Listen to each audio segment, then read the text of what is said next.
2008년 중국의 쓰촨성이라는 곳에 대지진이 일어난 적이 있습니다.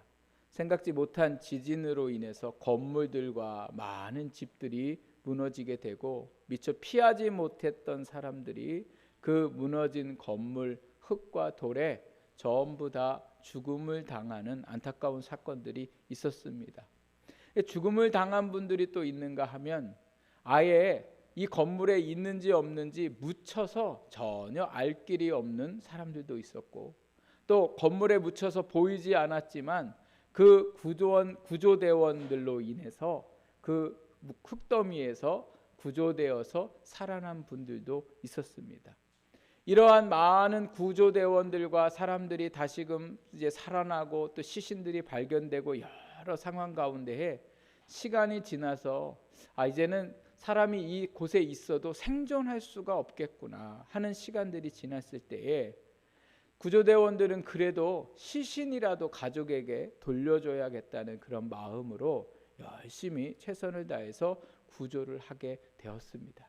그러던 중에 어느 집에서 이제 구조를 하다가 시신이 있는 것을 발견하게 되었는데, 한 여인이 그 흙더미와 돌 밑에 깔려 있었고, 그 죽었던 그 여인을 안타까워하면서 그 여인을 이제 그 흙더미 속에서 끌어올렸는데, 보니까 놀랍게도 그 여인 밑에 아기가 살아서 있던 것을 보게 됩니다. 그래서 이게 이제 막 기사가 돼가지고 세상에 알려졌는데요. 이 어머니가 집이 무너져서 흙과 돌이 자신의 몸을 이렇게 누르고 있는 그 순간에도 아기를 살리기 위해서 그 피하지 않고 흙과 돌을 다 몸으로 막아냈습니다. 그 보니까 목뼈도 부러져 있고 또 허리도 뼈가 다 부러져 있는 상황이에요. 보통 같으면 그냥 그 모든 것들을 포기하고 이렇게 할 텐데, 끝까지 그 아기가 그 흙과 돌에 피해를 입지 않도록 자기의 몸을 죽을 때까지 버티고 있었습니다. 그리고 그 버티고 있는 상황 가운데 구조대원들에게 이게 발견이 되었고 아기는 살게 되었는데, 그 여자분의 핸드폰을 보았더니 이런 글귀를 남겼다고 합니다. 사랑하는 나의 보배야, 내가 만약 살아남는다면 꼭 기억해다오. 엄마가 널 사랑했다는 것을. 엄마의 자녀를 향한 사랑은 죽을 수밖에 없는 상황에서도 자녀를 살려내는 놀라운 일들이 일어나게 됩니다. 이게 아마 우리 부모님들의 자녀에 대한 놀라운 사랑과 희생이라고 생각합니다. 부모 아니었으면 죽을 수밖에 없었던 이 아이가 자라면서 부모가 없어서, 엄마가 없어서 엄마 없는 것을 원망했을까요? 아마도 자라면서 비록 엄마는 볼 수 없지만 엄마가 자신을 위해 어떠한 삶을 사셨는가를 깨닫고 아마 엄마 없는 자녀보다 더 열심히 그 삶을 살아갈 것이라 저는 생각이 됩니다. 오늘 우리에게 주신 말씀을 보면 딸이 흉악한 귀신이 들린 그러한 어머니가 예수님께 자기의 딸을 고치기 위해서 찾아오는 말씀을 볼 수가 있습니다. 그리고 예수님은 이 엄마의 모습을 보시고는 그 딸의 모든 병들을 고치시는 사건의 이야기가 오늘 우리가 읽은 이 말씀의 내용입니다.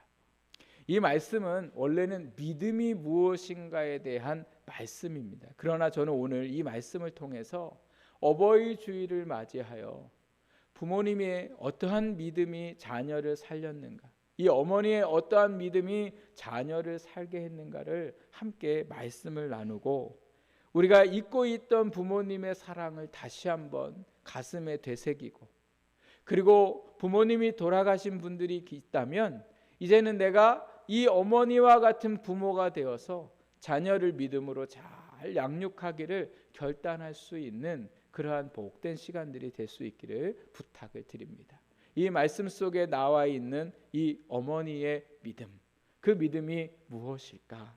오늘 우리가 읽은 이 말씀을 보면서 제가 먼저 깨달은 것은 이 어머니는 자녀를 살리기 위해서 부끄러움을 개의치 않은 것을 볼 수 있습니다. 사람에게 있어서 자존심이 참 중요합니다. 자존심이 무너지고 나면 사람이 살아있어도 살아있는 게 아니에요. 예를 들면 저희가 눈이 많이 쌓인 길을 걷다가 사람들이 있는 곳에서 넘어지잖아요. 그럼 넘어지면 창피한 게 문제입니까? 아픈 게 문제입니까?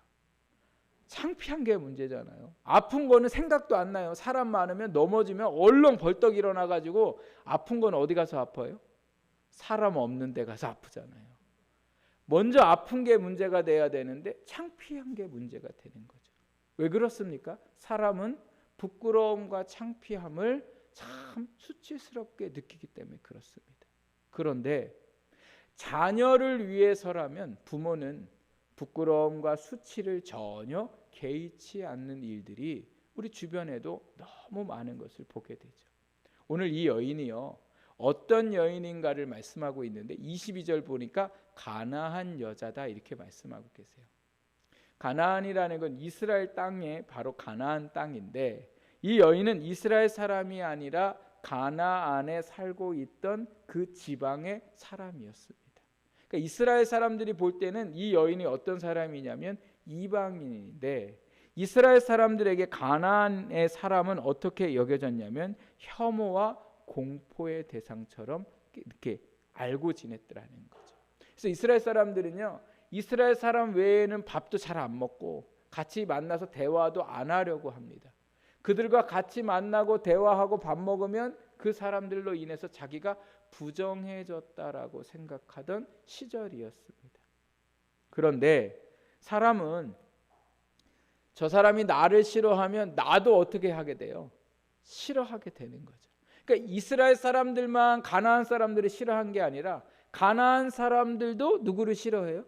이스라엘 사람들을 싫어했더라는 거예요. 그러니까 관계가 좋지 않았어요. 그 이유는 이들의 조상 때부터 그러한 문제들이 있었던 거죠.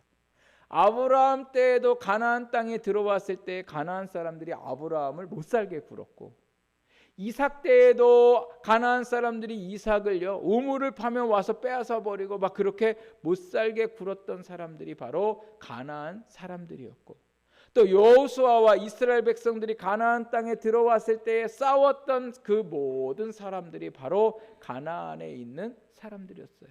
그러니까 아주 오래전부터 가나안 사람들과 사이가 안 좋았습니다. 그랬는데 지금 이 여인이 이스라엘 남자인 예수님을 향하여 그 예수님이 있는 곳으로 지금 뭐예요? 와가지고 소리를 지르고 있는 거죠. 예수님을 지금 부르고 있는 거예요. 더군다나 당시에 여자가 길에서 큰 소리를 치거나 누군가를 부른다는 것은 상상할 수 없는 일들입니다. 남자들에게 핀잔받을 수 있고 때로는 위험한 일을 당할 수도 있는 그러한 시대였어요. 그러한 시대 속에 이스라엘 사람도 아닌 여자가 길에서 그렇게 예수님을 큰 소리로 부르는 그 모든 것들은 다 뭐예요? 수치와 부끄러움을 감당해야 할 수 있는 일들이었습니다. 그럼에도 불구하고 이 여인이 그 모든 것들을 감당하고 이러한 행동을 하는 이유가 어디 있을까요? 딸을 살리고자 하는 오직 한 가지의 이유밖에 없었습니다. 최근에 공공장소에 가보면 모유수유실이 있는 것을 여러 군데서 이렇게 볼 수가 있습니다. 모유수유실은 아기가 엄마의 젖을 먹도록 장소를 배려해 준 거죠. 그런데 여러분, 모유수유실이 없으면 애가 배가 고파도 잘 참습니까? 어떤 엄마가 애가 울고 젖을 달라고 하는데 지금 모유수유실도 없고 사람들이 너무 많아서 나 너한테 젖 못 줘, 이렇게 이야기하는 엄마가 어디 있어요? 사람들이 있던 없던 상관없이 아이가 젖을 달라고 하면 어떻게 합니까? 부끄러움을 개의치 않고 젖을 주는 것이 바로 누구예요? 엄마죠, 엄마. 이렇게 저희가 자란 거죠. 그리고 다 자란 우리를 위해서 여전히 부모님은 뭐예요? 부끄러운 것, 세상의 사람들로부터 따가운 시선들에 개의치 않고 여전히 뭐예요? 자녀를 위해서 살아가고 있는 거죠. 저희 외할머니가 예전에 이 무심천 다리 밑에서 뭐를 하고 있었냐면요, 고추를 사다가 고추를 가져다가 고추를 닦아가지고 이게 하여튼 고추를 이렇게 다듬어가지고 갖다 주면 이제 그거에 이렇게 키로수에 맞게 이제 돈을 주는 할머니가 그런 아르바이트를 하셨어요. 그런 아르바이트를 하는 할머니들이 많았는데 저희 삼촌이 볼 때에는 이게 못마땅하신 거예요.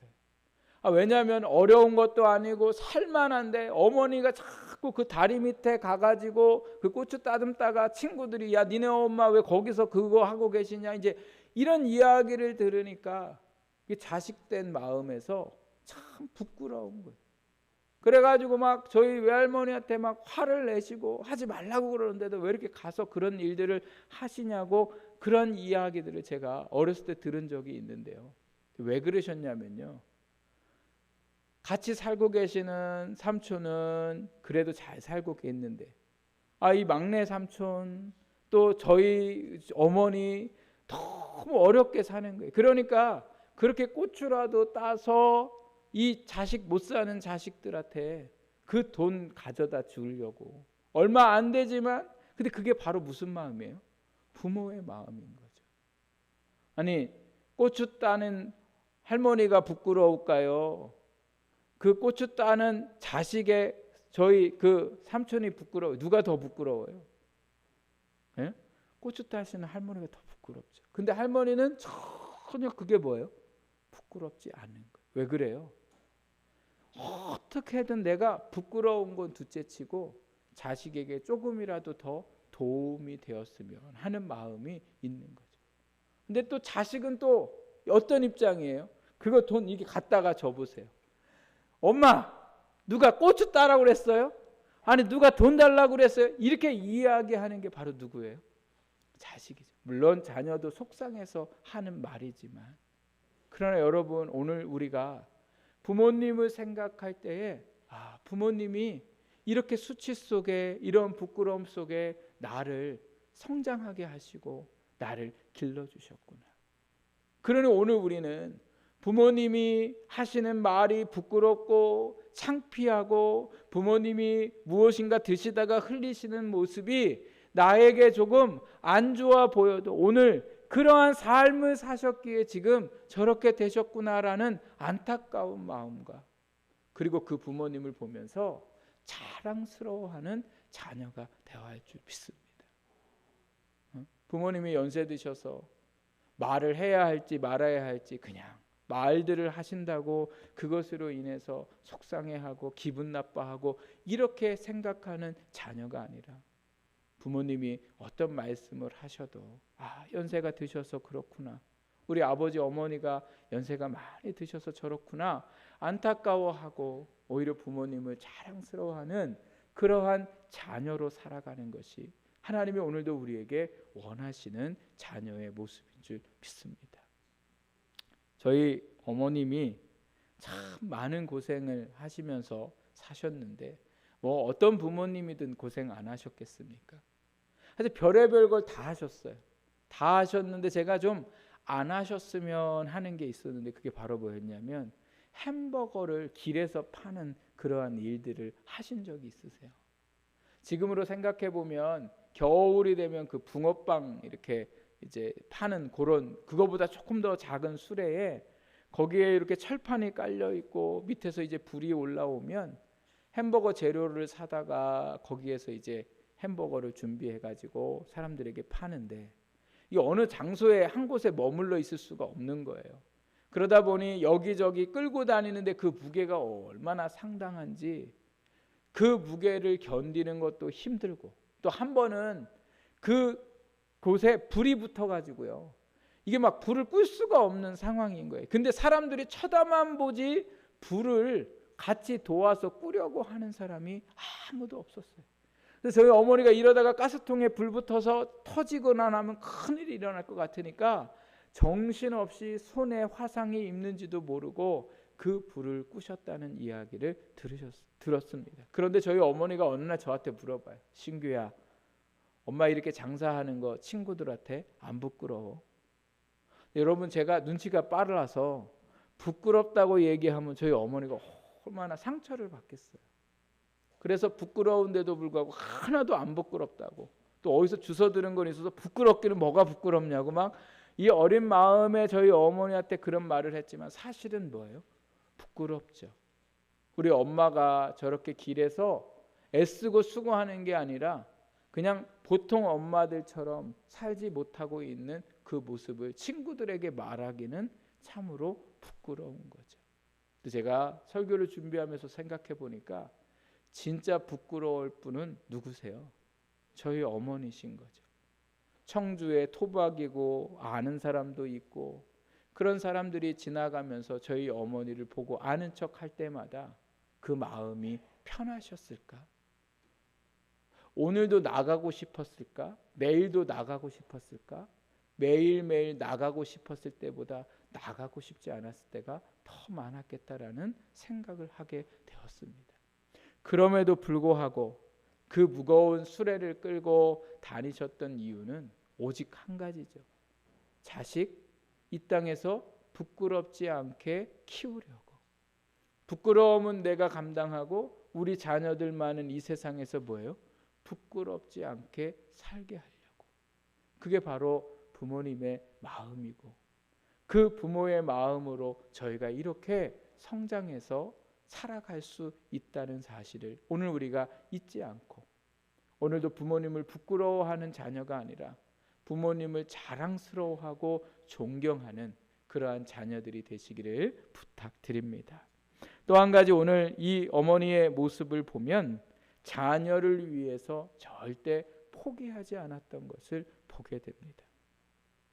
귀신 들린 딸을 고치기 위해서 부끄러움을 무릅쓰고 예수님을 향하여 소리를 질러 불렀던 이 여인. 그런데 예수님은 못 들은 척 하세요. 얼마나 못 들은 척 했는지 이 여인이 예수님이 들어서 자기를 오라 할 때까지 뭐 하고 있었냐면 계속해서 온 힘을 당하여 소리를 질렀습니다. 얼마나 소리를 질렀던지 누가 나서냐면 23절 말씀해 보니까 제자들이 나섭니다. 자, 보십시오. 제자들이 청하여 말하되 그 여자가 우리 뒤에서 소리를 지르오니 그를 보내소서, 이렇게 말씀하고 있습니다. 이게 무슨 말씀이냐면요, 제자들이 예수님이 쳐다보지도 않고 못 들은 척하니까 뭐 하세요?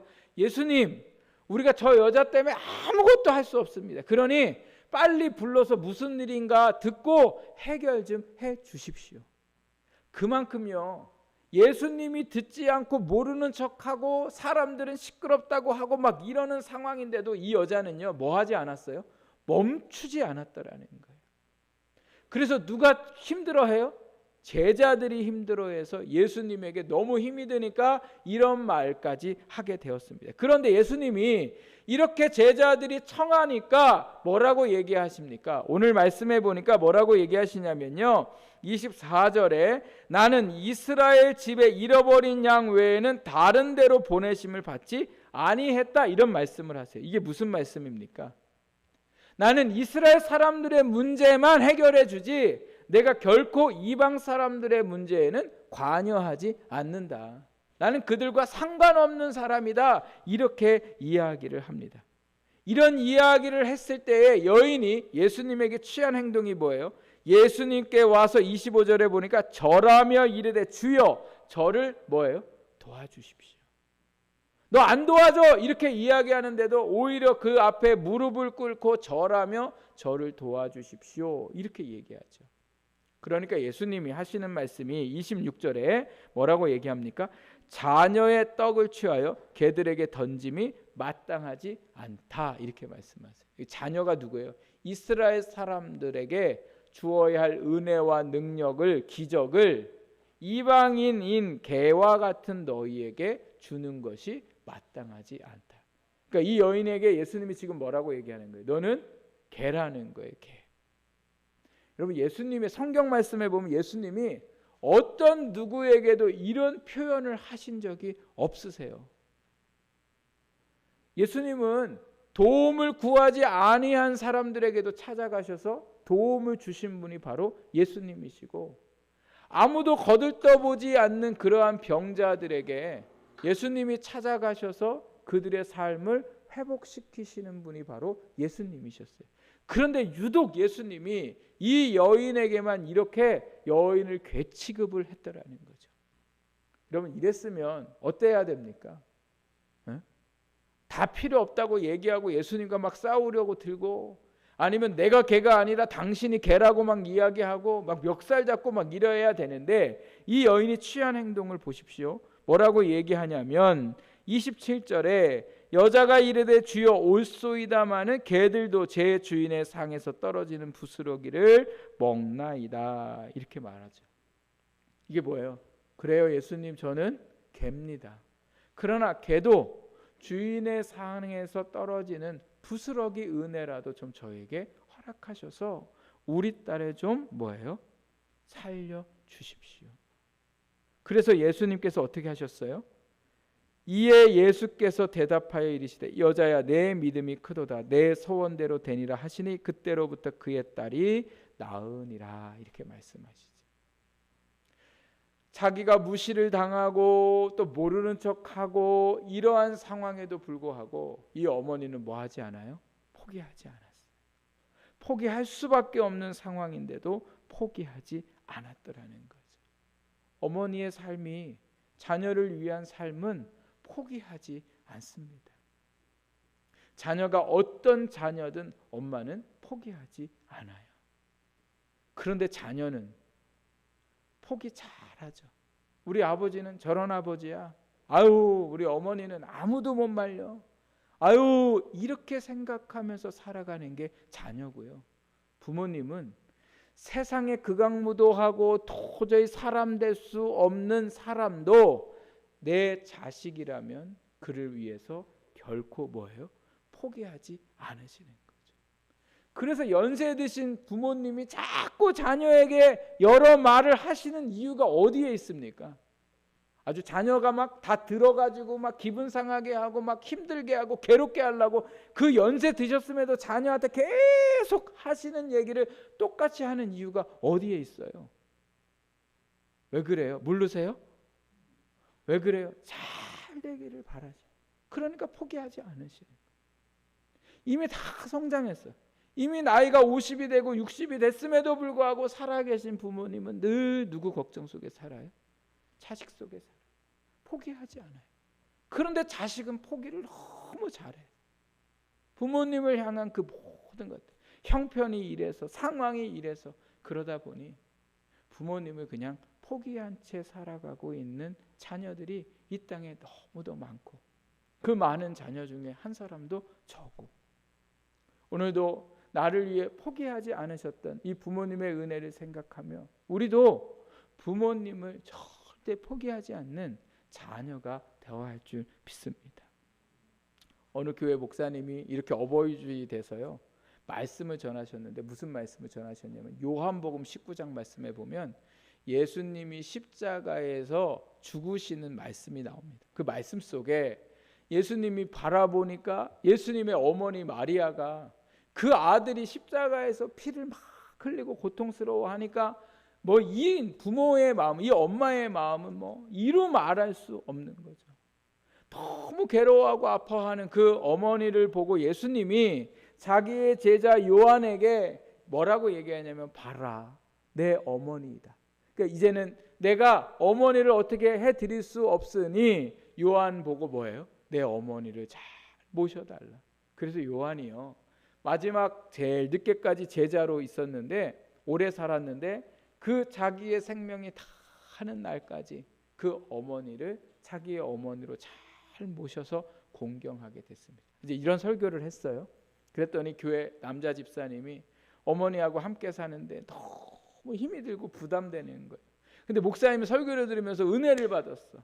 무슨 은혜를 받았나? 집에 가가지고 동생에게 전화했어요. 야, 예수님도 그 어머니를 다른 사람한테 맡겼는데 네가 좀 이제 어머니 좀 모시고 가서 좀 어머니 좀 모셔라, 이렇게 얘기를 했죠. 그랬더니 그 동생도 교회 다니는데 형님한테 뭐라고 얘기해? 형님, 우리 목사님이 그러시는데 예수님이 어머니 맡기신 후에 죽었더라고요. 그러니 형 나한테 엄마 맡기면 형 죽을 수도 있어요. 그러니 형 살래요, 죽을래요? 이렇게 이제 물어본 거예요. 우스갯소리인 것 같지만 옛날 말 하나 틀린 게 없는 게, 한 부모는 10자식을 거느려도 10자식은 한 부모를 못 모신다는 말이 있어요. 참 그 말이 틀린 말이 아니더라는 거죠. 자식이 그렇게 멀쩡히 자기의 삶을 살고 있으면서도 부모 한 부모님을 모시는 것을 힘들어합니다. 형편이 어떻고 내가 살아가는 일이 있고 집에 방이 없고 막 이런 이야기들을 하지만, 여러분 부모님 생각해 보세요. 옛날 부모님들은 한 방에서 다 살았어요. 그래도 자식이 있으면 낳으면 그 자식을 어떻게든 나 못 먹어도 먹여 살리려고 애쓴 분들이 바로 부모님이세요. 오늘 이러한 부모님의 희생과 헌신, 삶에 포기할 수밖에 없는 상황이어도 포기하지 않고 살아가셨던 그 부모님의 은혜를 우리가 생각하고 그 부모의 은혜에 보답을 하고, 그렇게 오늘 우리가 하나님 말씀 안에서 살아가는 우리 모두가 될 수 있기를 부탁을 드립니다.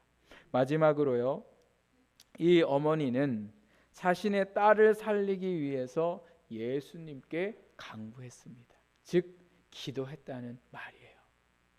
이 여인의 딸이 귀신에 들렸는데, 이 귀신 들린 이 딸의 모습이 그냥 귀신 들린 게 아니라 뭐라고 표현하고 있냐면 흉악하게 귀신 들렸다는 거예요. 여러분 귀신 들린 분들 보셨어요? 귀신 들린 분들은요 여러 모습이 있어요. 그래도 얌전한 분들은 혼자 방에서 귀신하고 그냥 대화하는 정도. 근데 그것도 이제 심각한 거죠. 그리고 또 어떤 귀신 들린 분들을 보면 정말 막 사람들하고 싸우려고 들고 막 이상한 행동들을 해서 사람들을 두렵게 하고, 또 귀신 들린 어떤 분들을 보면 특별히 몸에 이상이 없는데 몸은 말라가고 꼭 죽어가는 상태처럼 보이는 분들도 있습니다. 근데 오늘 이 딸이요, 귀신 들린 사람 중에 아주 안 좋은 상태에 이르렀어요. 그러니까 자기 딸이 죽을 것 같은 거예요.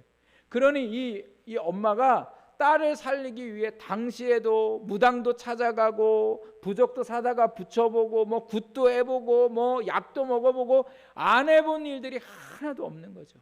그러나 아무리 그렇게 애쓰고 수고해도 안 되니까 그러한 중에 누구의 소식을 들어요? 예수님의 소식을 듣고, 예수님이 자기가 살고 있는 그 땅 가까이에 오셨다는 소식을 듣고는 이 여인이 취한 행동이 뭐예요?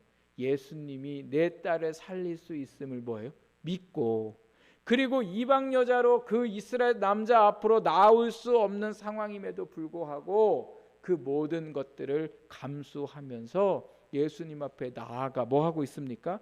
절하여 이르렀다, 이렇게 말해요. 뭐 했다고요? 절했다는 거예요. 자기의 모든 걸 낮추어서 그렇게 예수님 앞에 낮추고, 그 다음에 뭐 해요? 그 예수님에게 자기의 모든 문제를 맡기는 그러한 간구를 하게 되죠. 그게 바로 뭡니까? 오늘 자녀를 위한 기도하는 어머니의 모습이고, 예수님은 이 여인의 간구를 들으시고 뭐라고 말씀하셨어요? 여자여, 내 믿음이 크도다, 내 소원대로 되리라, 이렇게 말씀을 하셨습니다.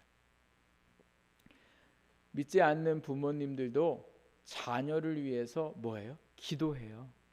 산에서 기도하든, 옛날 어른들처럼 물을 떠놓고 기도하든, 해를 보고 기도하든, 달을 보고 기도하든, 기도 안 하는 분들도 누구를 위해서는 기도해요? 자녀를 위해서는 기도하더라는 거죠. 제가 부목사 시절에 집사님 보고, 집사님 새벽기도 좀 나와서 기도해요, 아무리 얘기해도 기도 안 와요. 근데 어느 날 그분이 오셨어요, 새벽에. 근데 새벽에 오면요 걱정돼요. 안 오던 분이 오면 막 걱정돼. 분명히 무슨 일이 있는 거거든요. 그래서 제가 낮에 전화해서 신방을 갔더니 맞아요, 문제가 있어요. 무슨 문제였냐면 자녀 문제예요. 성도들이 기도 안 하던 분이 기도 시작하는 그 원인 중에 제일 큰 원인은 바로 누구 문제냐면 자녀 문제예요. 자기 몸이 아프고 자기의 삶이 힘들어도 기도 안 하는 분이 자녀가 아프고 자녀가 힘들면 금식하면서 기도하더라니까요. 아주 그냥 자녀가 자라는 동안 교회에 와서 새벽에 와서 기도한 적이 한 번도 없는데 언제 와서 기도하냐면 고3 되니까 와서 기도하대. 고3 되니까. 네. 자녀가 아프고 자녀가 결혼을 못하고 다 자녀 문제 때문에 예수님 앞에 나와서 그 잠 많은 분이 나와가지고 기도하더라는 거예요. 이게 부모님의 마음이에요. 하나님이 그 자녀를 살려주시고 하나님이 그 자녀의 앞길을 열어주시고 그렇게 자녀를 위해서 기도하는 분이 바로 우리의 부모님이라는 거죠. 그래서 부모님의 기도의 1순위는 누구예요? 자녀예요. 자녀. 저를 위해 기도하는 분들이 얼마나 많겠어요? 저희 교회 성도님들도 저를 위해 기도해 주시고 또 저희 교회 아니라 다른 분들도 저를 위해 기도하세요. 저희 아내도 저를 위해 기도할 거예요. 그런데 그 기도하는 분들 중에 가장 간절한 마음으로 애끓는 심정으로 기도하는 분은 딱 한 분밖에 없어요. 누굴까요? 네? 저희 어머니세요. 저희 아내도 남편이니까 기도하겠죠. 그런데 저희 어머니처럼 기도 안 할 거요. 그런데 생각해 보니까 저희 애들을 위해서는 저보다 더 간절함으로 기도할 것 같아요. 제가 한번 물어봐야 되겠어요. 예배 끝나고 나를 위해 그렇게 간절히 하는지 우리 애들. 근데요, 엄마는 누구 위해서 간절히 기도하게 돼 있어요? 자녀 위해서 기도하게 돼 있어요. 근데 여러분 오늘 우리의 기도의 제목의 1순위는 뭐예요? 부모님이세요. 부모님이 나를 위해 그렇게 간절히 기도하는 것처럼 우리는 얼마나 부모님을 위해 기도할까? 특별히 믿지 않고 정말 하나님 앞에 갈 날이 가까웠음에도 불구하고 그 부모님이 예수님을 믿지 않는데도 불구하고 오늘 우리가 기도하고 있지 않다면 오늘 우리는 부모님의 영혼을 위해 기도하는 자녀가 되어야 할 줄 믿습니다. 부모님의 연세 많으신 노후가 평안할 수 있도록 그 마음에 평강을 주실 수 있도록 날마다 쉬지 않고 기도해 주어야 할 분이 바로 우리의 부모님인 줄 믿습니다. 제가 지난 주 중에 저희 어머니하고 통화를 하는데 저희 어머니가 그런 말씀 하시더라고요. 내가 우리 아들들만 잘 되게 하나님이 해주신다면 그래서 하나님이 나한테 40일을 금식하라고 기도를 하라고 한다면 나는 지금도 하나님 말씀에 순종해서 기도할 수 있다. 나는 죽더라도 기도하다 죽더라도 내가 기도할 수 있다. 그래서 제가 막 그런 얘기는 입에도 내지 말라고. 지금 세상에 70이 다 넘으셔서 무슨 지금 40일을 세상에 굶어가면서 금식을 하겠다고. 금식하려면 이렇게 건강한 내가 해야지 무슨 어머니가 지금 그런 금식을 하냐고. 근데 여러분 정말 하라고 하시면 하실 것 같아요. 하시다가 잘못되는 있어도 하시겠대요. 왜요? 자식이 잘 된다면. 이건 저희 어머니의 마음만이 아니라 자녀를 둔 모든 어머니와 아버지들의 간절한 기도의 마음입니다. 이러한 기도가 있어서 오늘도 우리가 살아갈 수 있는 거죠. 그래서 여러분 엄마의 기도는 자녀를 살려내요. 오늘 이제는 우리가 부모님을 위해 기도하는 자녀가 되시고 또 기도해야 할 부모님이 하나님 앞에 계신다면 이제는 옆에 계신 연로하신 분들을 위해 기도해 주시고 또 우리의 자녀가 믿음의 부모로 그렇게 기도하는 부모로 살아갈 수 있도록 자녀를 위해서 또 나를 위해서 기도하는 오늘 우리의 삶이 되기를 부탁을 드립니다. 이제 영상 하나를 보고 이제 마치려고 하는데요. 장사익이라는 분이 노래를 부르셨는데 그 노래 제목이 꽃구경입니다. 그래서 오늘 이 노래를 제가 들으면서 영상을 보면서 참 이렇게 부모님을 다시 한번 생각하게 되는 그러한 이게 노래여서 여러분들과 같이 이제 보려고 합니다. 이렇게 보면서 다시 한번 부모님의 은혜를 되새길 수 있는 그러한 시간들이 되기를 바랍니다.